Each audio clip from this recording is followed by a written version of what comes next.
Hello, and welcome to episode 2 of the Birthing Pod, your source for all things competitive Commander. I'm ASM, my co-hosts are Two-Hand Touch and Wedge, not from the Mana Source. We've got a 4-part show lined up today, which includes an online meta review of the CDH server's ranked meta. We will talk about new brews, tech, and any other interesting things that have caught our eye since last time we spoke. And we're also going to go over some interesting, challenging, or regretful plays that have happened to us or someone else we've seen. And then we'll get into our main topic, which is discussing what makes a commander viable. But before we get to that, I want to thank all of you guys for all of our listeners for the feedback, both positive and negative, mostly positive from our pilot episode. We had a lot of fun making it, and we promise to try to get better as we go on.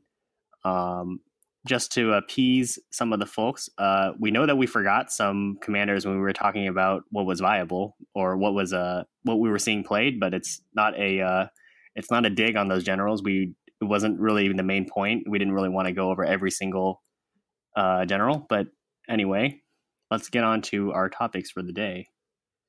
So first, we want to talk about ranked. So I just want to say before we get too deep into it is that we've just added deck tracking to ranked. So hopefully for the next episode or maybe the one after that, we'll have a decent amount of data to actually talk about what the actual breakdown of the ranked meta is.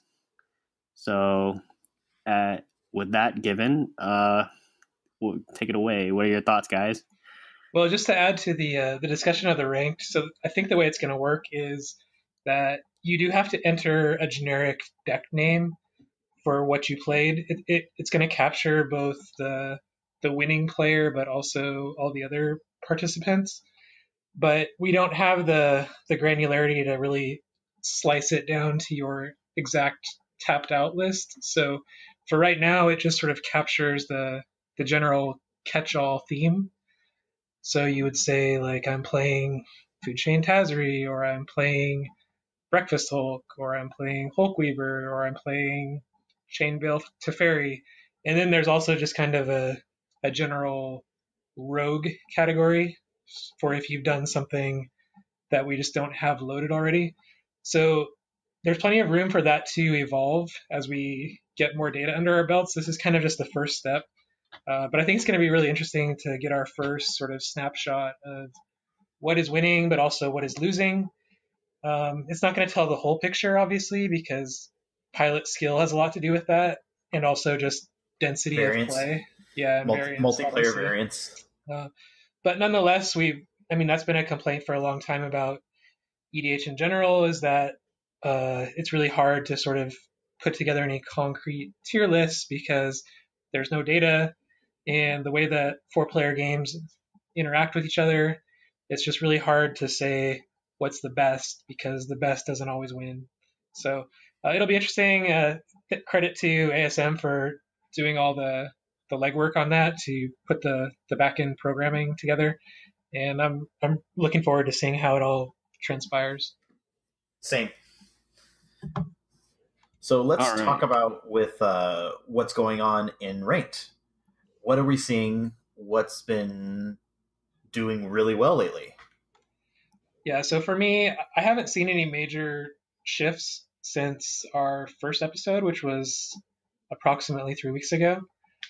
4-color partners is everywhere, mostly sans red with Thracios and Timna. I have seen Godo sort of trail off a little bit. So when last we spoke, that was kind of the flavor of the week. And I don't know that I've seen so much interest in either him or the new Joyra builds. It could just be that the players that were sort of brewing and championing those decks are a little bit less active now than they were when we last talked. But for whatever reason, I haven't really seen those decks represented as much as last we spoke. That's not to say that they're better or worse. I think there are still a couple of players that are up on the leaderboard that have been playing those decks, or at least Godo. But I've just been seeing less of it. How about you guys? Yeah, I've played a few ranked games this month. Not as much as I'd like to, but from the games that I've spectated and participated in, there's been a lot of Thrasios and Timna of various degrees, ranging from uh, Sick Robots, Flash Hulk deck, Tress, Hulk Weaver, Razakats, Breakfast Hulk, A lot of different, a lot of different, all flavors. a lot of different Hulk variants and various kinds of Thrasios Timna. Um, I think it's mostly been that the Godo. There were only like maybe two Godo players. They were just jamming a lot. Yeah. But I haven't seen them online much. So that's probably the main factor as to why there hasn't been much Godo. But I have noticed. Oh yeah, I have noticed quite a large amount of Thrasios Tim in the last couple weeks. It was like that before, but I think that it has also happened that a couple players who weren't playing it before have switched over to Thrasios Timna decks, so that has kind of bumped it up a little bit more. Yeah. There's also quite the prevalence of man decks as well that we've been seeing, which are also Thrasios Timna decks or Timna Crom decks. Right. So we didn't really talk about man decks much last week. So for those that haven't had much experience playing with or against, how would you describe a man deck? I mean, man basically stands for mid-range ad nauseum, which means essentially that you're an ad nauseum, you're a deck that runs ad nauseum, but you're not trying to speed out that ad nauseum all the time. You have a lot of grindy cards, and your ad nauseum is sometimes just for value. Like you may not actually reliably be able to win off of it, but the decks usually lean on a combination of card value engines, and usually they win with like either ad nauseum or into Scepter or Paradox combo, since that way you leverage Thrasios. But there's a lot of different variations with different win conditions.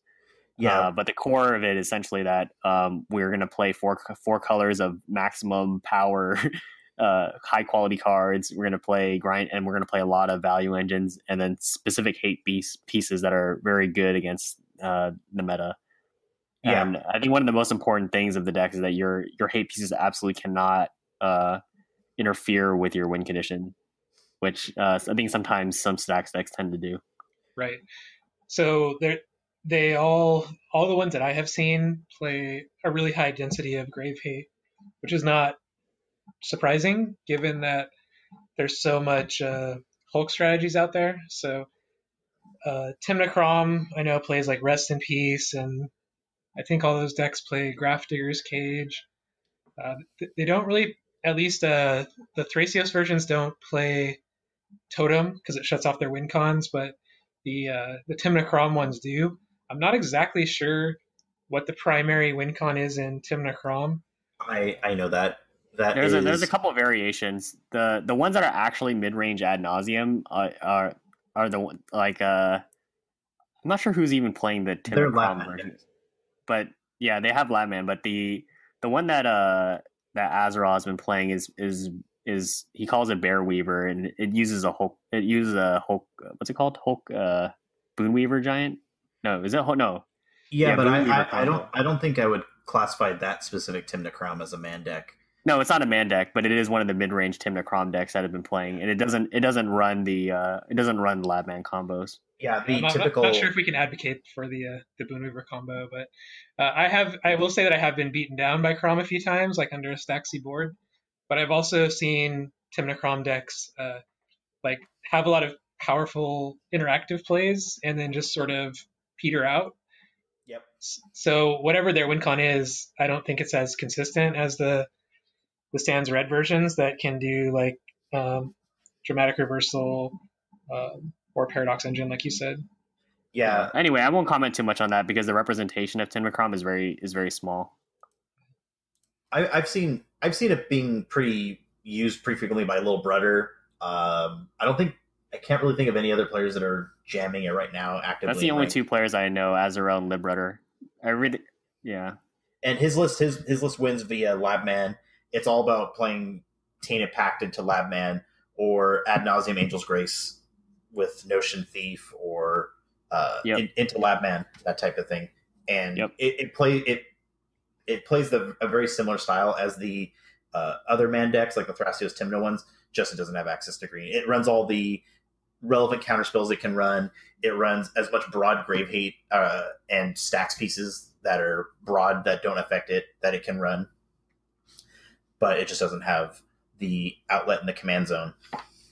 Yeah, and then there are also some versions that are sort of trying to leverage wheels and anti-wheel effects. So Bio has a deck that plays both Notion Thief and Alms Collector and a bunch of wheels, including even like Whispering Madness, where I've heard him talk about like casting a Whispering Madness, doing the Cipher Imprint or whatever it's called onto a creature, and then trying to draw into like a parity breaker so that you can like immediately wheel again. So whether that's like Notion Thief or Waste Not or Alms Collector or somewhat, because normally, I mean, we've talked about this for the last like year or so since all the decks kind of got much faster and you see so many ad nause curves, is that wheeling is normally really dangerous, right? It's something that you should almost never like wheel and pass. You have to you can use it. There's times where you need it, like if a player gets an early remora and they just get so far ahead, sometimes you really do need like a wheel to just sort of even things out. But you just have to be so careful because decks are so tuned now that giving them 7 cards for free without having reliable interaction on the back end is often a recipe for disaster. Yeah. I had a conversation with Shaper about this. I think it was probably with everyone, actually. But pretty much with wheels is turn 1, wheels are fantastic. Turn 2, wheels are okay. Turn 3, wheels are pretty bad. And anything after turn 3 is awful. You don't want to play it unless you actually have mana to play afterward, which it's also pretty risky because you're giving everybody a full grip of cards. Or if you have a Notion Thief. Or if you have a Notion Thief. Well, unless you have a Notion Thief, then yeah, obviously. But that's usually my plan. If I can turn 1 or 2 wheel, I'm down for it. But if it's after that, then I better have a Notion Thief. Absolutely. But yeah, actually, on one thing I've noticed in ranked is I actually haven't seen a single 1 or 2 color deck that wasn't me piloting it. Yeah, that's kind of odd because there are some decently strong 2-color commanders like Sisay and Gitrog.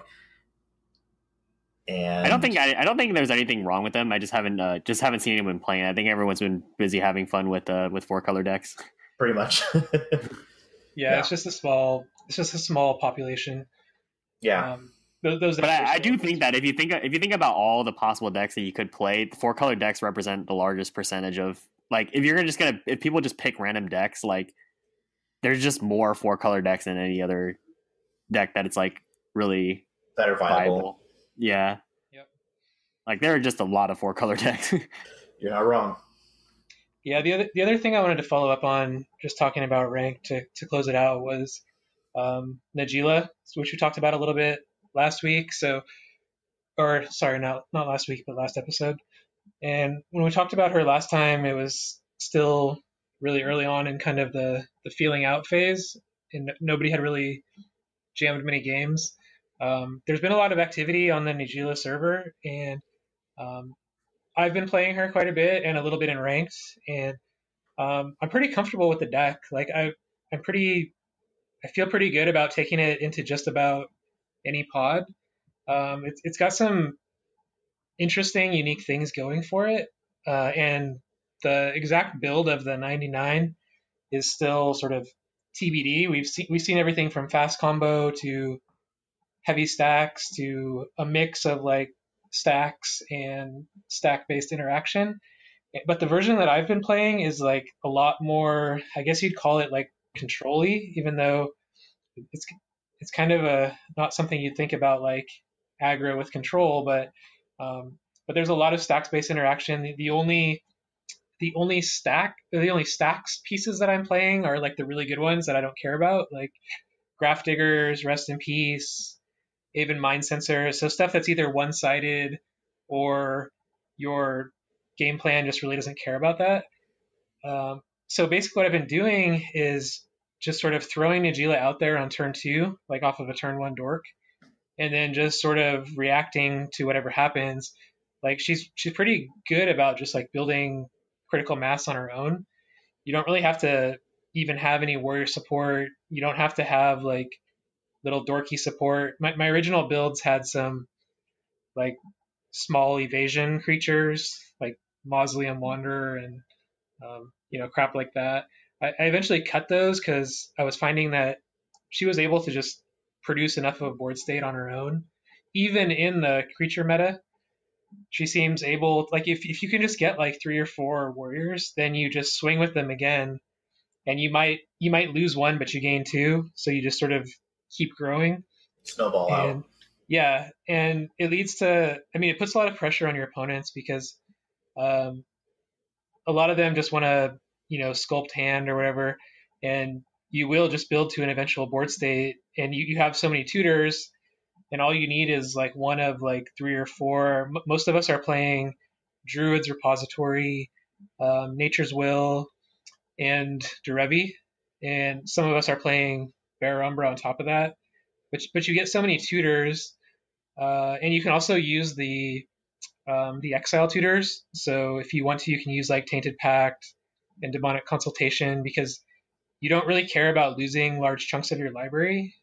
There's no like multi-card interactions that you're gonna disrupt and lose access to if you exile like 30 cards or something.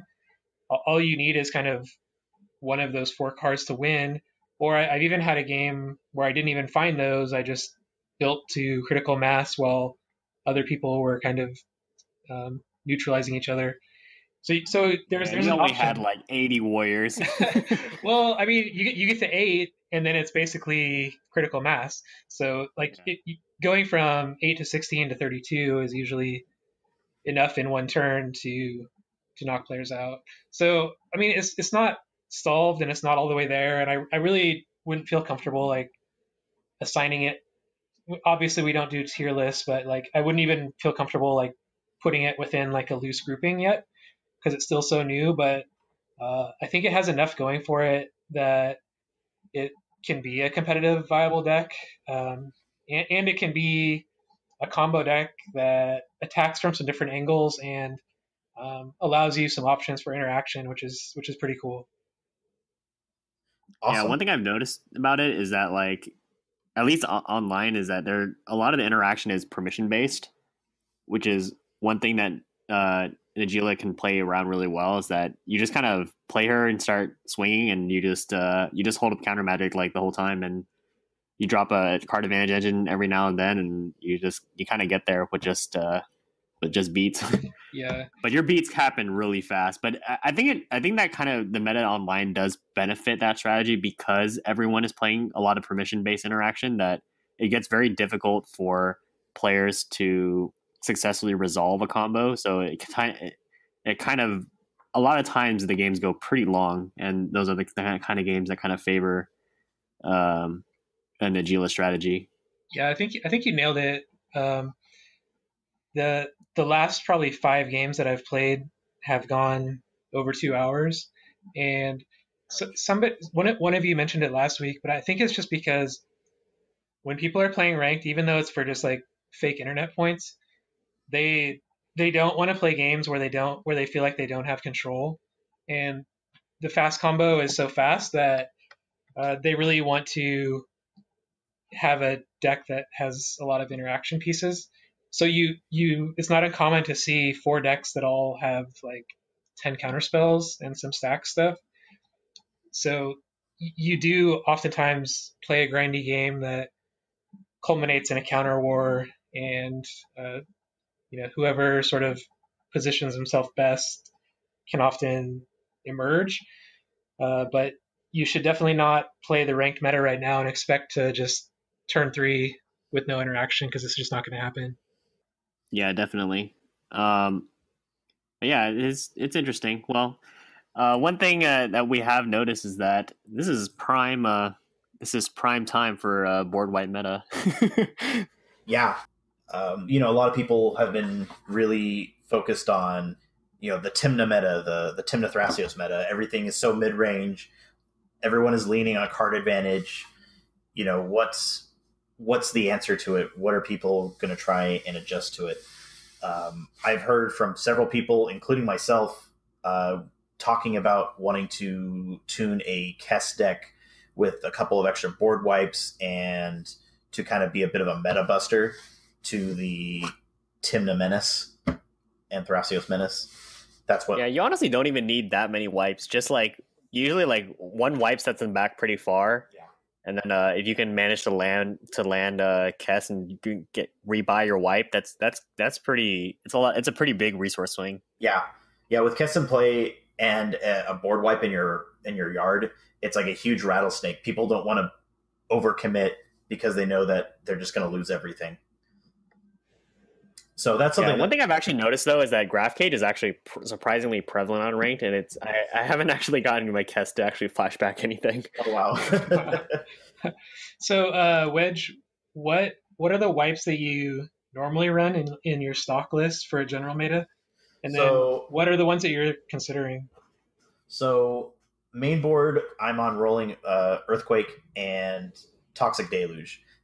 In my opinion, they're the best wipes for Storm or just Kess in general. They, Toxic Deluge, you can use it to get under, to make sure your Kess lives and wipes out the board really easily. Rolling Earthquake is scalable, so you can, and it kills everything as well. It's also really cheap on Ad Nauseam as well. The next board wipes after that point that are worth considering are Pyroclasm effects like Pyroclasm and Whip Flare. There's also Fire Covenant, and then there's the 4 CMC options like Yeheni's Expertise and Massacre. So if I was looking at my Storm list, I'd probably go with Pyroclasm because it's lower CMC for Ad Nauseam, and the 2 damage hitting all creatures is like that kind of nice sweet spot that I want to hit. Takes out a lot of relevant threats that I want to get rid of, blows out dorks, that kind of thing.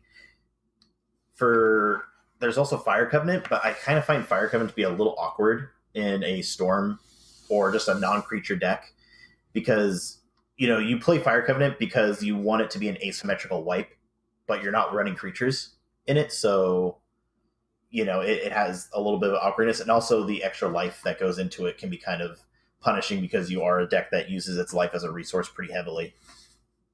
Yeah, it can be quite high. Your life amount of life you have to pay. Yeah, it's not the best spell for sort of casting and then recasting, right? Because if you pay if you pay 12 and then you pay 8 more, you're hurting for Nas and Necro.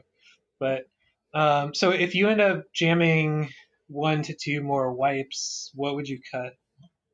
What would I cut?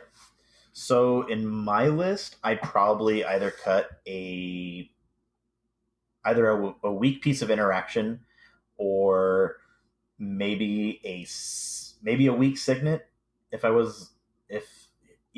Well, actually, in my list, I'm actually planning on cutting Lion's Eye Diamond because I've completely cut out Doomsday from my deck, so Lion's Eye Diamond doesn't do anything. So I would cut out that right there.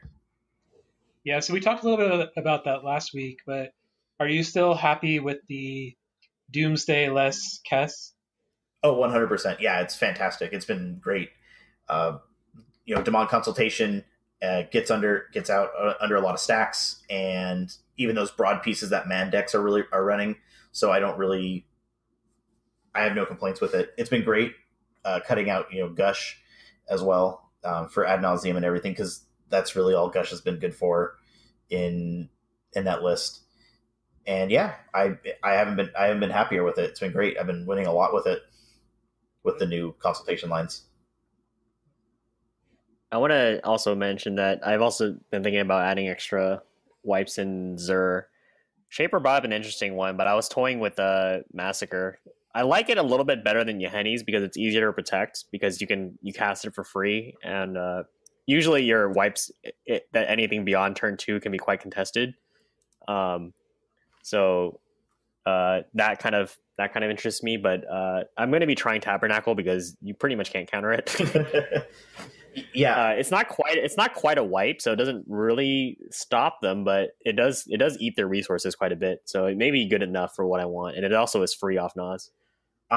So I will be at least trying Tab. I might try Massacre, either probably instead of or on top of. I don't think I need 3, but I will probably at least just trying between one of the two. And yeah, I'm just cutting. I think I'm cutting Oblivion Ring for it or something like that. I don't actually hate Oblivion Ring. It's kind of like sometimes you just need the second removal fetch off Zur, but I think this will be better suited for the meta because sometimes Oblivion Ring, sometimes there's not really any stacks pieces on board. It's just all permission. So Oblivion Ring just hitting one Tymna doesn't really feel that great. Yeah. Back on the wipes discussion, you mentioned Yeheni's expertise. I kind of think I like it a bit more than Massacre because I like the idea of, one, it gets under Zur because Zur has 4 toughness, and 2, you get to play something to progress your board state instead of having to tap out for a Wrath. And yeah, but Massacre you don't have to tap out. Yeah, that's also true. I mean, the main thing is that I've noticed that Toxic Deluge has had a hard time resolving sometimes on ranked is because everyone's holding up interaction, and basically if you're playing against 3 Tymnas, nobody wants that to resolve anyway, so they're all happy to help stop it, Yeah. So it's kind of hard to. I've noticed it'd be kind of tough to resolve if you only have one counter spell to protect. If you get it early, that's great, and that's the other thing that a reason I like it is that you can play it on turn 2 pretty easily. Yeah, that's kind of the crux of the matter, right? Is if you take a step back, it's always going to be a challenge to be the odd deck out into a heavy one-sided meta. So if you have 3 creature decks, like you just said, if you cast the Deluge, you might have the perfect answer, but if you have 3 people and every one of them wants to counter it, you have a much lower likelihood of that spell resolving. So it's always a question of and you hear this a lot from people that are asking questions on the subreddit, or they come into the Discord and they're asking questions and they're like, hey, my meta is all Spellslinger, or my meta is all Hulk. What should I do to counter that meta? And the safest answer is don't be the one person that's trying to counter the meta, because you will have 3 people all looking to either target you or disrupt you. The safest play is to go along with the meta or in parallel with the meta, but I think there is something to be said for going against it if you can find the right pieces and sort of, like I said, sort of operating in parallel with the meta, as opposed to just jamming straight against the grain. I think you're gonna get disrupted so much. It's really hard. But that's I'm going on another tab for exactly that. Yeah. I'm gonna try this. To kind of comment on that, the whole going against the grain thing, you can be set up for failure. But then if there's multiple players that start to adjust to the meta to try to be I want to be the counter build. This is kind of how that's kind of how we got to where we are now. Yeah, right? Exactly. No, that's what I was getting at. It's there's this whole cycle of fast combo stacks, combo control mid range of everything kind of looping right now. Right now we're in mid range dot meta, and it's everyone's going to start packing board wipes and other kind of things to try and stop that, and that's going to slow the game down enough to where maybe some fast combo decks are going to be oh, everyone's trying to wrath the board, I'm just going to try jamming fast, and then in comes the stacks decks, and then just try to stop the slow decks, and then the mid-range decks are be oh, we're just going to break parity on you, and the cycle continues or something. It's the master plan. I'm bringing in these board wipes and I want to get it back to please help me. There you go. Shift the meta with me, Wedge. I'll try. No, it's funny, but it does happen. Yeah, we all went through what was it? Sylvala Summer, where it was it was 3 Sylvalas in every pod. Everybody was just trying to go up turn 3, and then it was control autumn. Control. Yeah, it was control winter, where there was 3 Barals at every table, and nobody. Yeah, right now we're in 3x Timna meta. But Wedge, you make a good point. It's like if you can just get one other person to come along with you, everything is changed. Like all of a sudden, it's 2-on-2 essentially. And, Take my hand. Yeah, and now you have like now if you cast that deluge, you might have a person protecting your spell instead of like 3 people looking to counter it. You might have somebody like Red Blast, another counter and push it through. So I had that. When will Surge be viable in CDH? Two-headed giant. But no, it is a cycle. It's fun to sort of.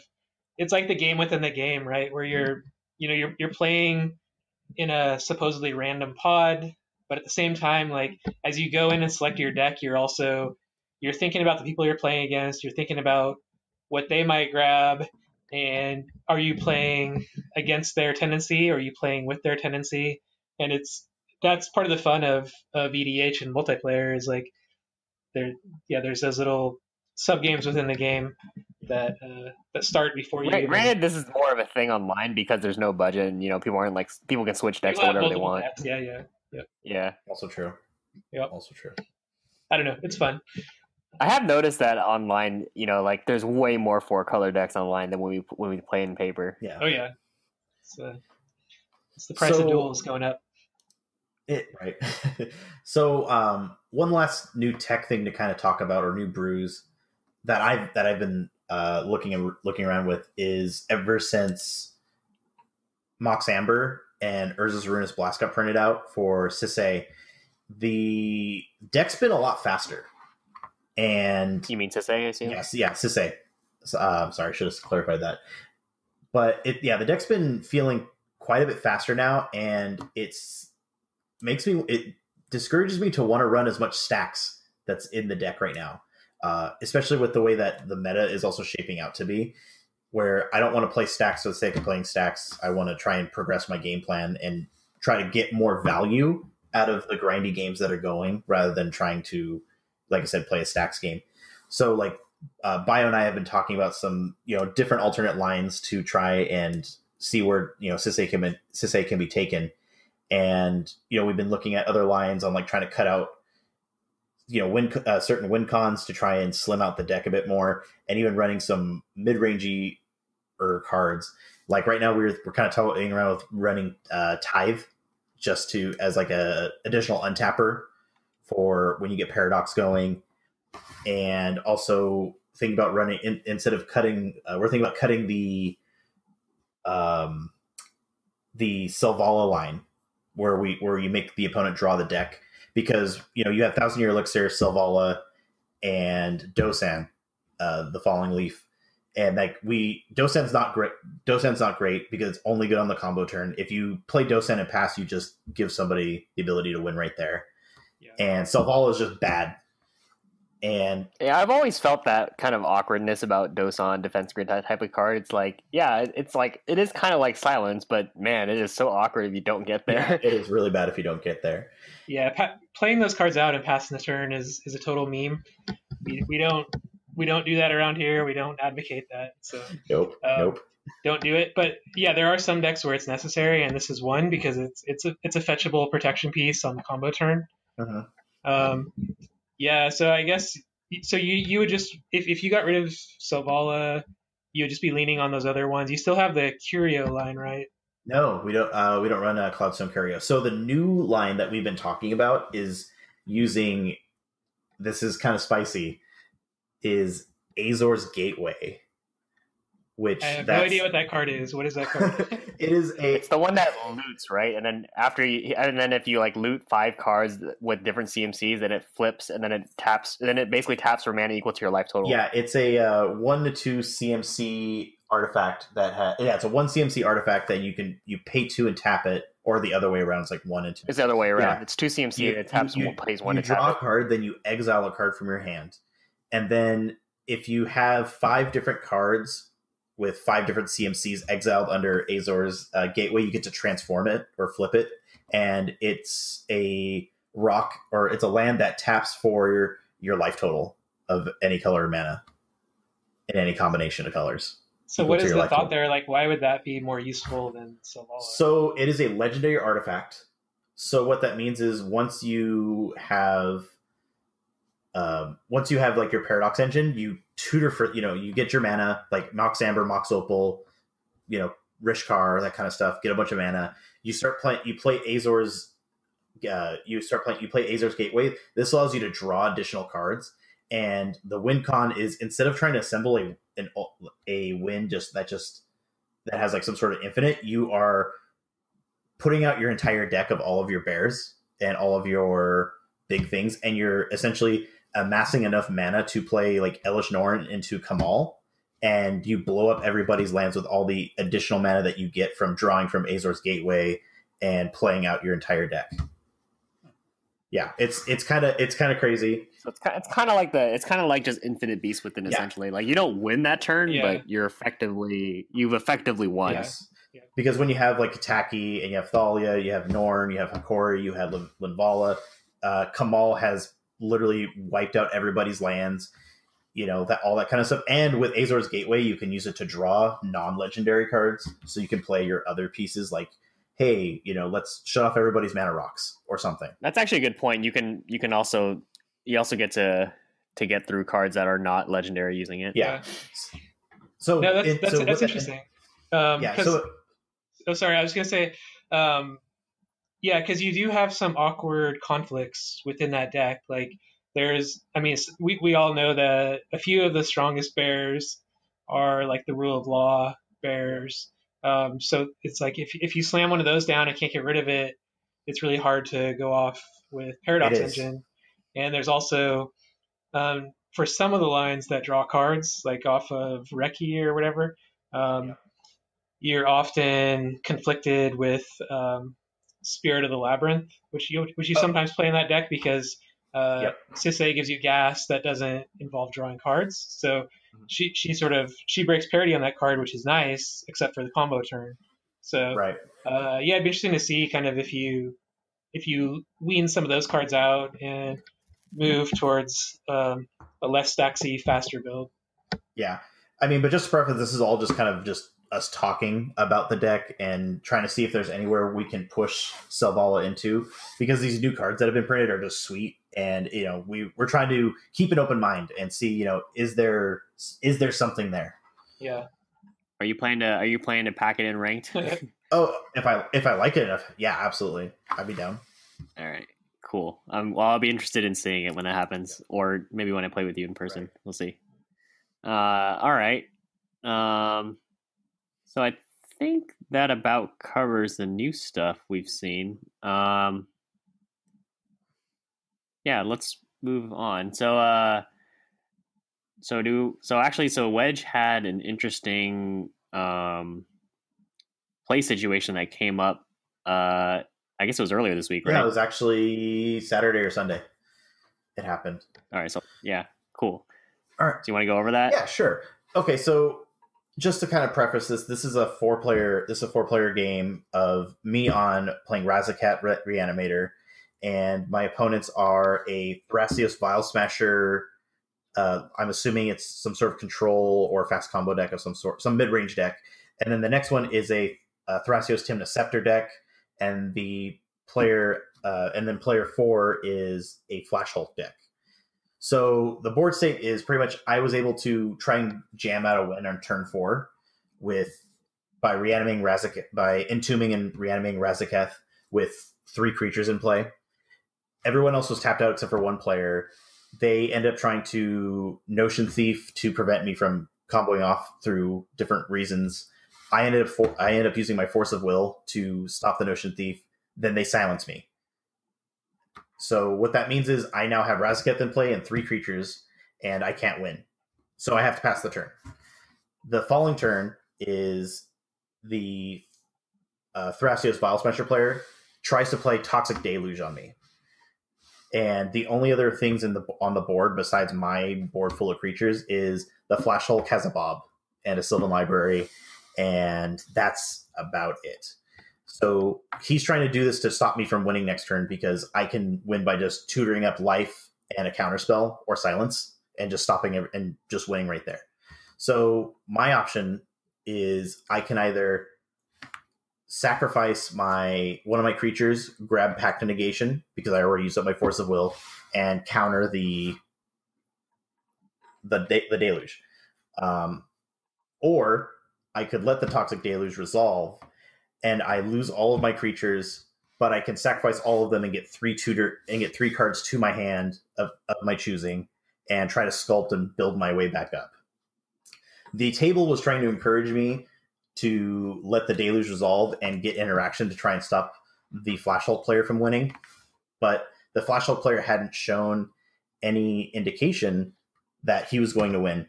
He had Bob and Sylvan Library in play, and he had flipped over an Animate Dead from his previous Bob trigger. So if I let Toxic Deluge resolve, I am going to get my Razaketh stolen by that Hulk player, presumably. So everyone was telling me that me grabbing that Pact was a bad play, and I ended up bringing it to everyone's attention and discussing about it.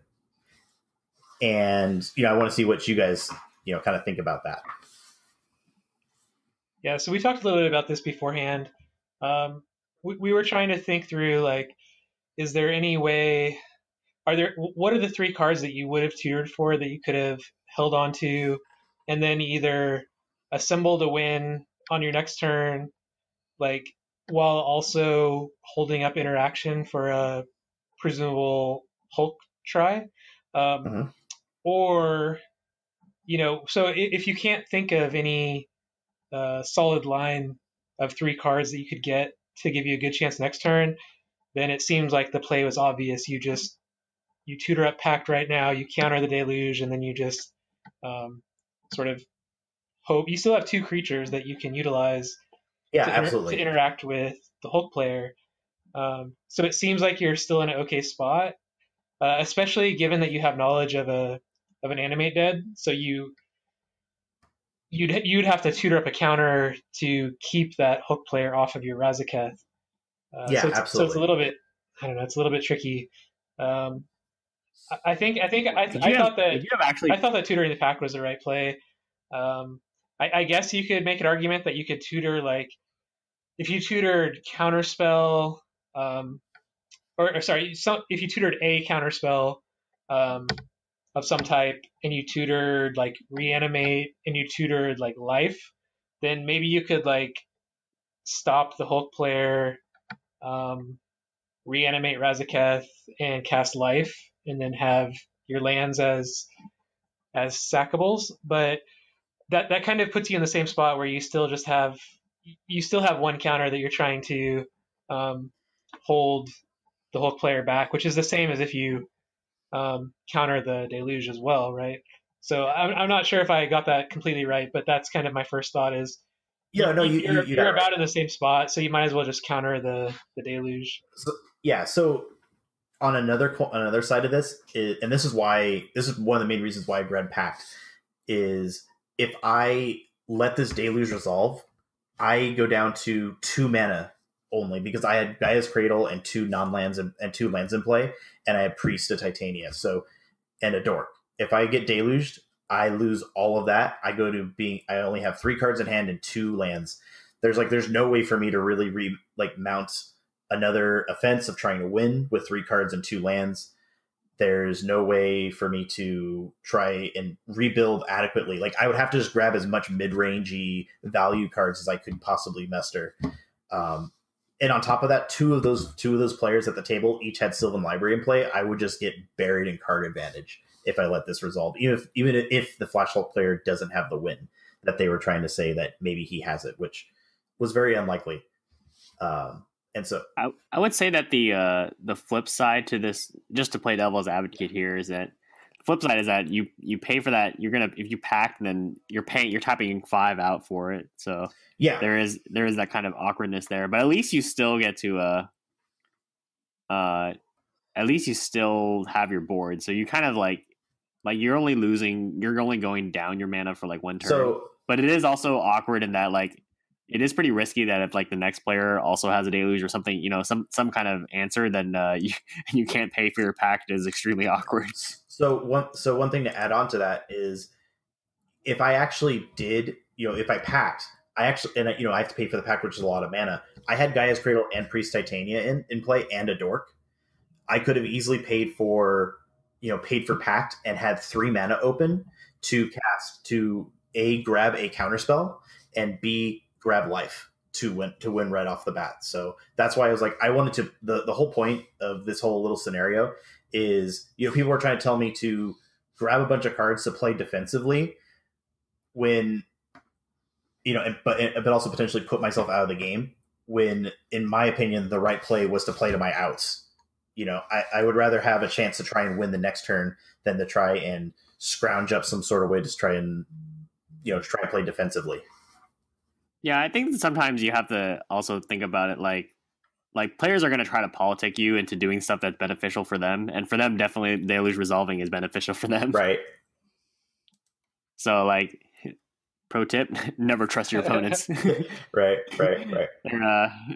They're trying to get their value too. Yeah, we have a lot of politicers on Cockatrice, don't we? We definitely do. Sometimes the only winning play is to not play with voice. People say there's no politics in CDH, but there is. It's more subtle, but there's definitely or maybe less subtle, but depending on who's politicking. Depending on who it is, but there's definitely some politicking going on. It's just absolutely. It's just less like there's stated trade-offs. How about that? All right.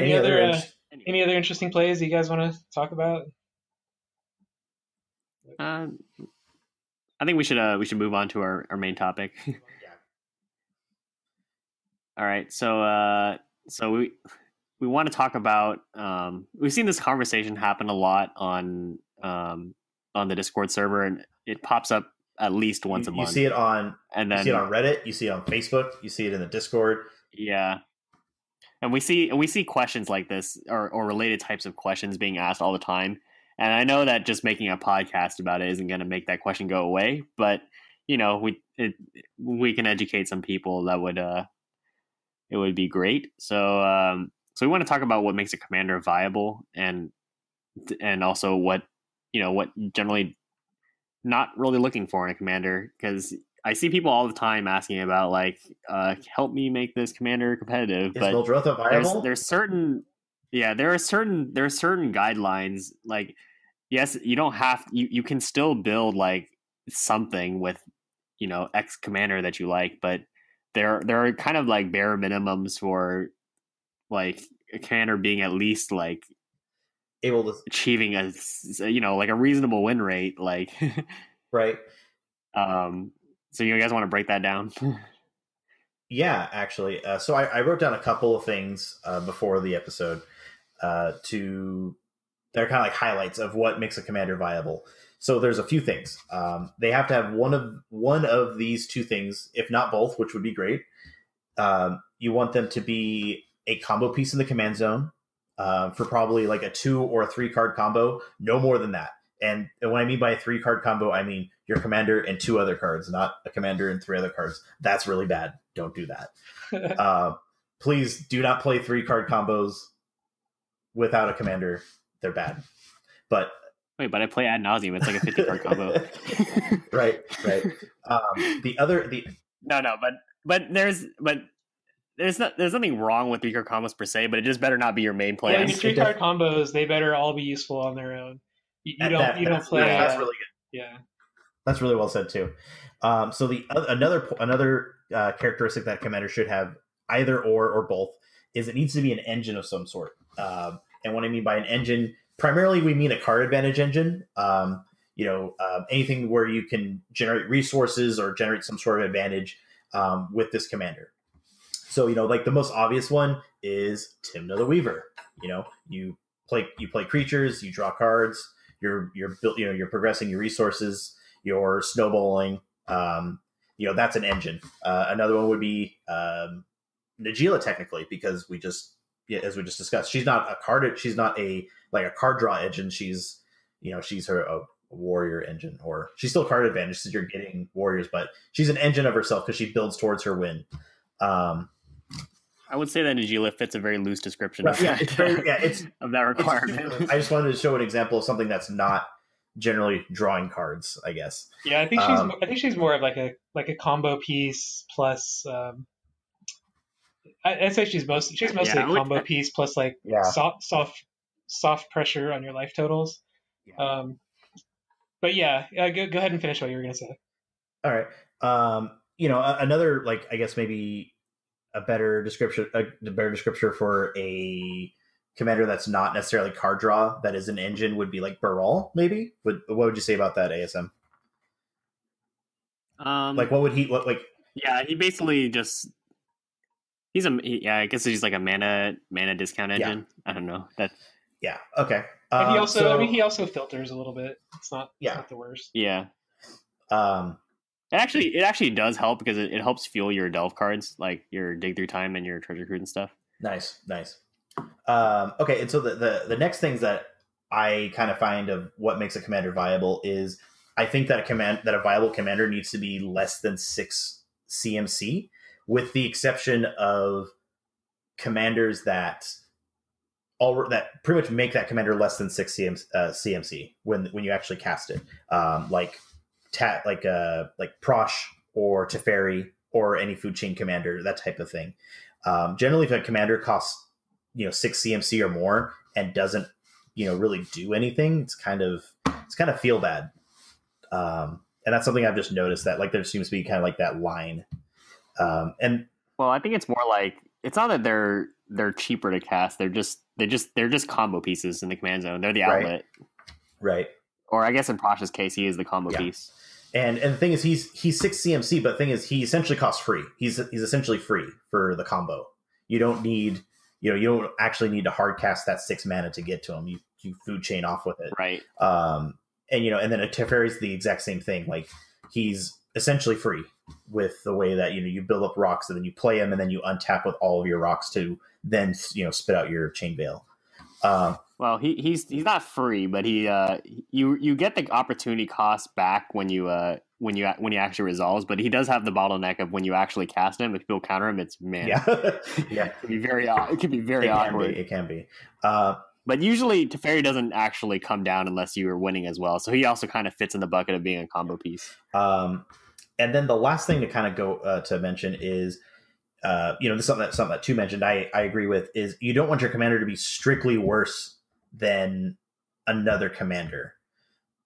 And, that's something maybe, you could go a bit more into detail on too.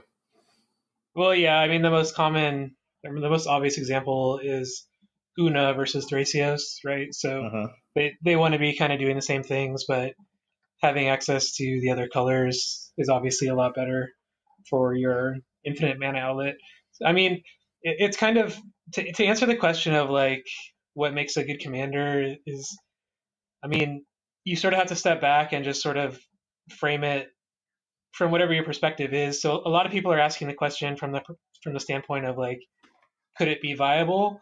And then other people are sort of asking it from the standpoint of like, could it be in the top handful of decks that are out there? So it's two sort of different questions, because if you're just asking, could it be viable? Or like, I want to make the best, Brian Stoutarm deck I could ever make. Well, I mean, you can do that.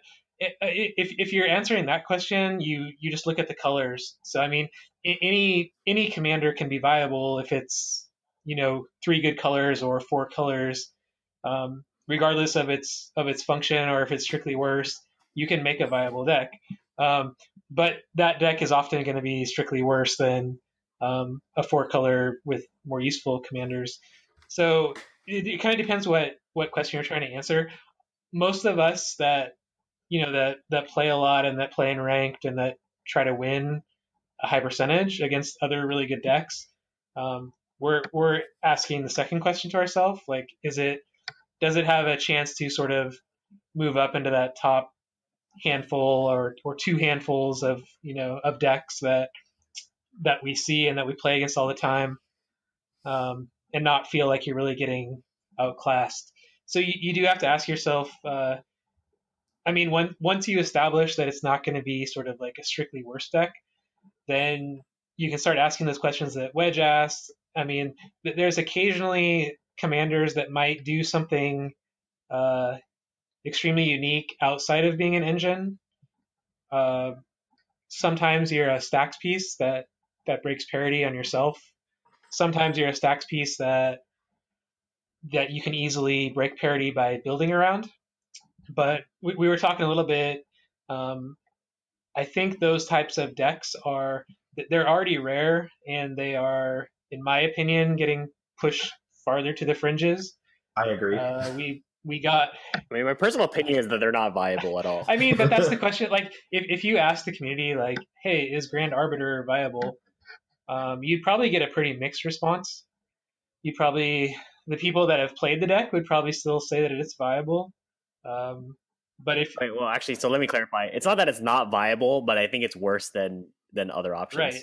Right. See, so that's what I'm saying. Like that, those are the two different questions. Like, if you're like, hey, I want you to jam this game into a free for all ranked pod. I want you to do it 20 times and tell me what your win percentage is. Like, they're not going to have like a lot of confidence into that most of the time. Maybe if you're like in a paper group where your whole meta is Staxy, or like you're specifically trying to play against a food chain deck that you see every single week, and you want to nerf that strategy, maybe that's a spot that it's good for. But in my opinion, those Staxy commanders that are in the 4 to 5 range are sort of getting pushed away. And even like so Derevi is like another good example. That's not even 4 or 5 or 6 CMC. That's 3 color 3 CMC. That's effectively 2 CMC. And even that is getting pushed out because it's not really an engine, and it's not a combo piece really. I mean, I guess you could say like it sort of assembles some weird critical mass stuff, but for the most part, it's not a combo piece, and it's always had a problem with win cons. So yeah, it breaks parity against heavy stacks metas, but that's often not enough. And so like Derevi, Arbiter, Rurik, I'm probably missing a couple, but they're pretty much squeezed, in my opinion, right now to the verge of being obsolete. Relevancy. Yeah.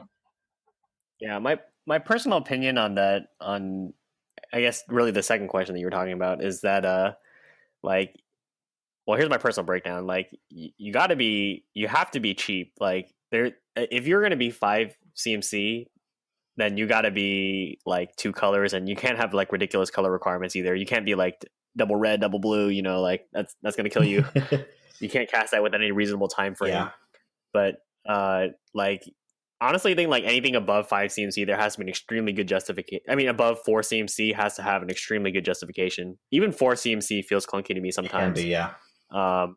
Like, if you're 4 CMC, it's probably not always your game. Or sorry, let me clarify that. 4 CMC with like 3 colors or something like that. I don't know. It's like it can't be something that you want to cast reliably early. Like, it's not going to be. You can't do that reliably.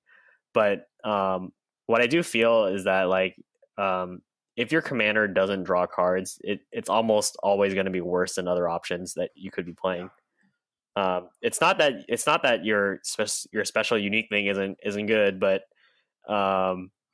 it's that there's so many options for in all color, in like basically any color, for a commander that can draw cards, that it's really hard to justify picking an option that doesn't draw cards. Because one way to think about your commander is that it's essentially a game. You start every game with an 8th card in your hand, and if everyone gets to pick a card advantage engine for that one, and you just pick something that doesn't do that, like, you're gonna fall behind. Like, sometimes you'll be okay because your hand will be nuts, but you're not gonna have as much consistency when you're behind as compared to these other decks that pick card advantage engines for their commander. And that's actually kind of one thing that I've noticed about Teferi. Like, he is a powerful deck and he has a lot of consistency. Like, that's what you get for having a 1-card combo with your commander. But sometimes your games can be kind of like I guess the term would be random, because sometimes you got a mull, but you just can't draw those cards back with Teferi, because you can't really cast him unless you're going to win, because people are going to punch him down and he's going to die. Yeah, so I think you're onto something there.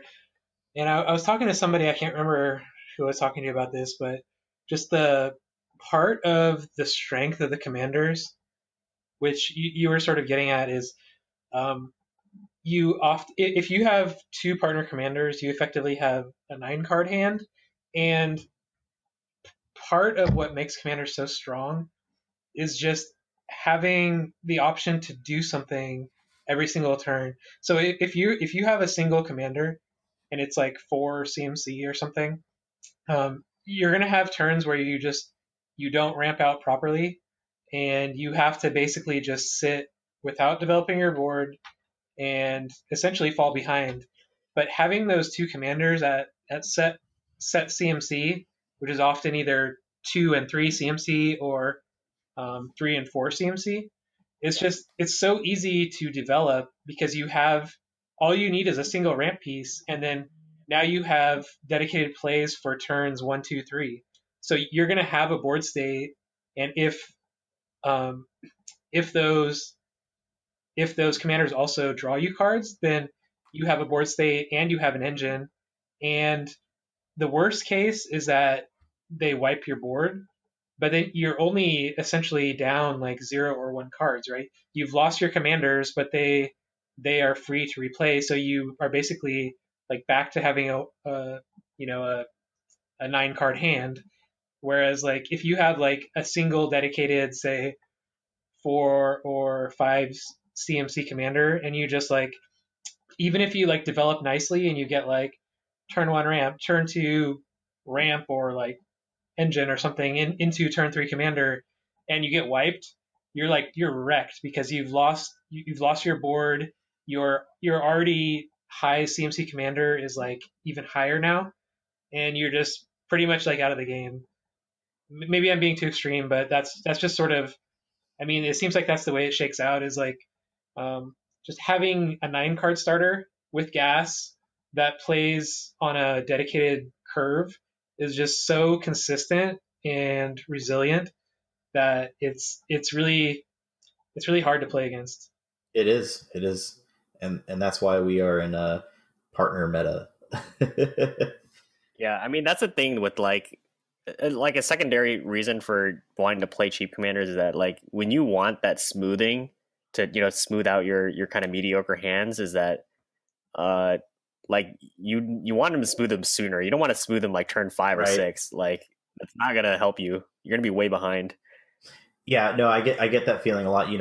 When I play Captain Sisay, if I get blown out, it can, like somebody plays a counter spell to stop her, or somebody decides to blow her up before she gets a chance to tap. It's very feel bad, and it can set me back so much. Versus someone like, oh hey, my Timma got blown up. Well, like I can cast Thrasios if I really am, in a bind or something like that, or whatever. Yeah. Yeah, I mean, if Timna's like, Honestly, they're very. oh, sorry, I Oh, was go gonna ahead. say, like, if Timna's like in your 99 and you play her out and she gets blown up, it feels bad. But like if she's in the command zone, it's just like whatever. Like that's your strongest play, is you're gonna blow up a commander that I can replay.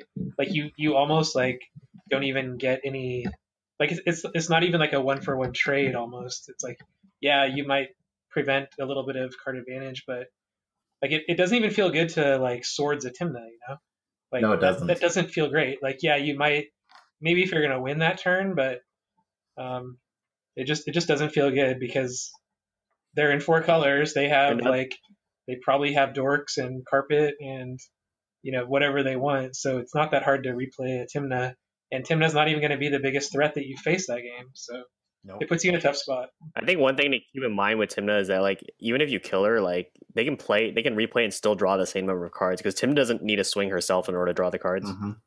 Yeah, that's a good point. So it does feel sometimes that feels bad for if you need to kill a Timna. But sometimes like an early Timna, if you can kill the Timna before he draws anything, like that can be really awkward in the early game when she suddenly costs 5 and they don't have their hand was kind of Yeah, if they're mediocre. counting on that.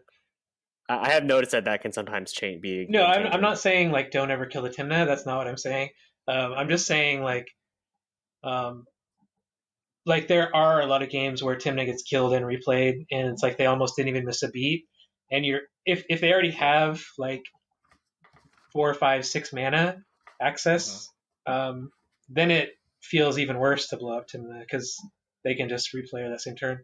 But you make a good point, sort of about the immediate impact, and that is one thing that I've like noticed playing Najeela a little bit, is that she also has sort of that almost like pseudo haste where um, I come from a background of playing Selvala a lot, and it's really hard to do much with her the turn that you recast her. That we don't really play any haste outlets, and um, you pretty much just have to replay and pass. Whereas like Timna and Najeela, even if you replay them, like they can still, like if they have warrior tokens on the board already, those warrior tokens will multiply.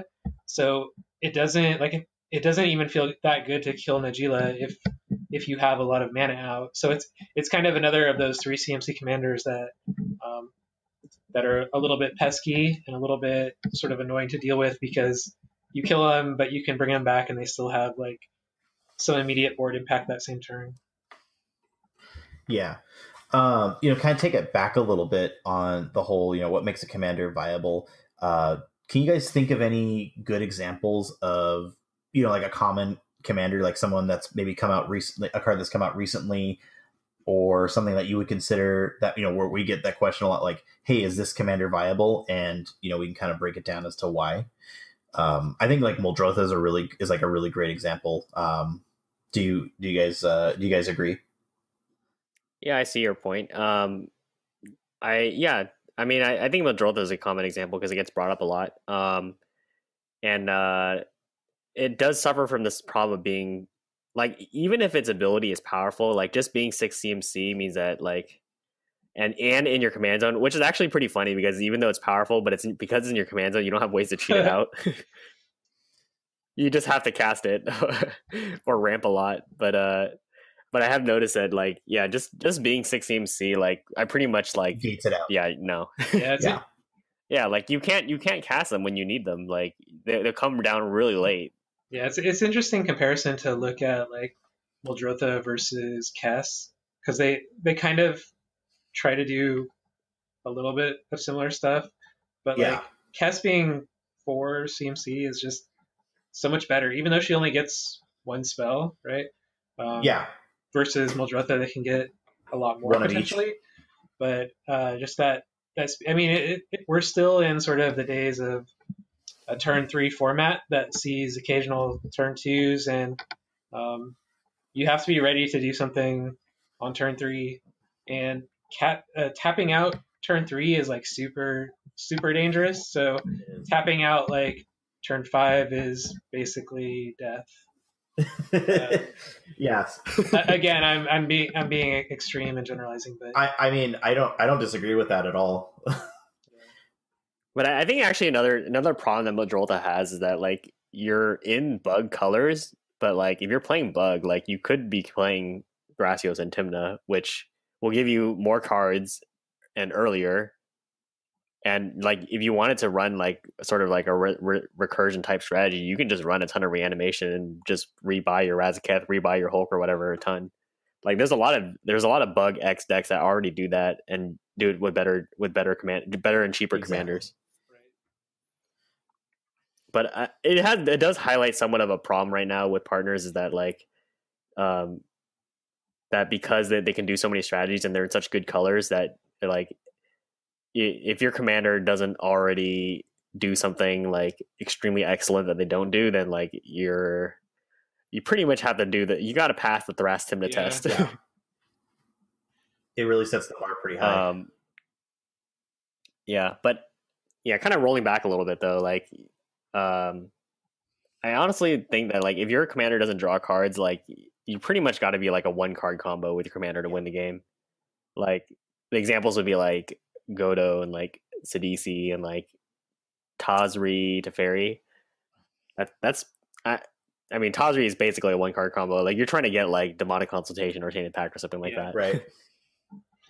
Yeah, I mean it's hard to really argue against that. I like to see the other commanders explored. I mean, I think there's like if there are commanders that are low CMC and do something like completely unique. Like if there was just like one printed that was just like, I don't know, like Blood Moon, like if Magus of the Moon was like legendary, or like um or there was, but I mean, like what can you really do besides either be like a really strong stacks piece, be a card draw engine, or be a combo piece? Like those are like the three main things that you can do, right? I mean, Yeah. all the other stuff. You can right? be you can be Oh, you could like, you can be Galta. I don't even know what Galta is. Is that the dinosaur? Galta's the Oh green god. dino. Yeah, there's just not a lot of other impactful things that you can do. I mean, maybe if there was one that like stripped all your opponent's hands by some amount, like that would be kind of cool and worth exploring. I mean, they printed Leovold, but he's basically also turned it out to be also a Yeah, combo I mean, piece. Leovold is totally a combo piece. But I mean, yeah, that was a cool commander.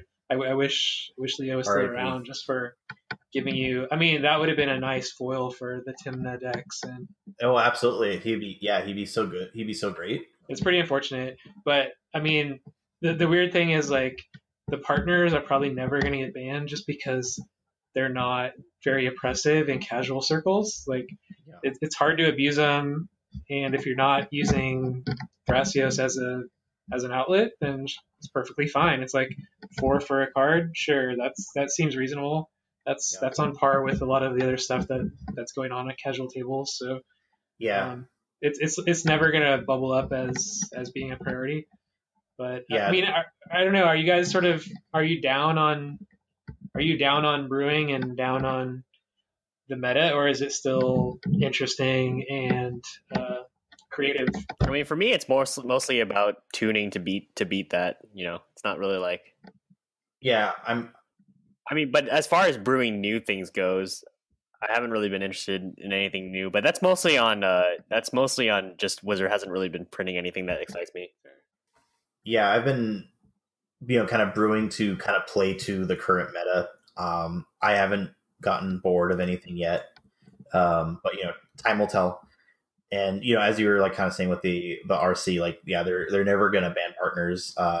They've even said that that if somebody's doing something spiky with a card that already looks spiky, then they're like, well, we're not gonna ban it because people just if there's the whole social contract thing, we're like, well, just don't play that type of thing. So it's I don't think we'll be seeing it.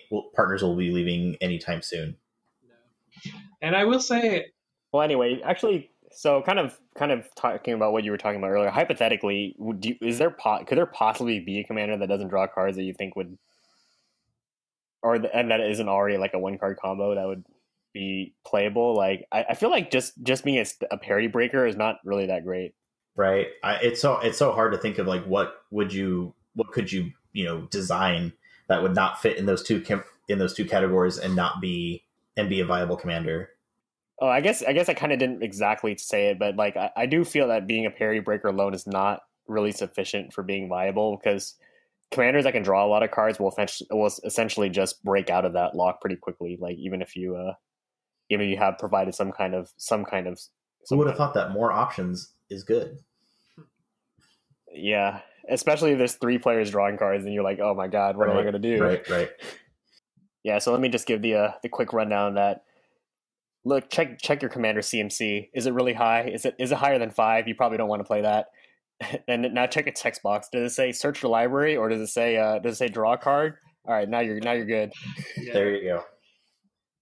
Don't stop brewing, but just remember it's a turn 3 format right now, so you better be doing something strong on turn 3, or be well prepared to stop somebody else from doing something strong.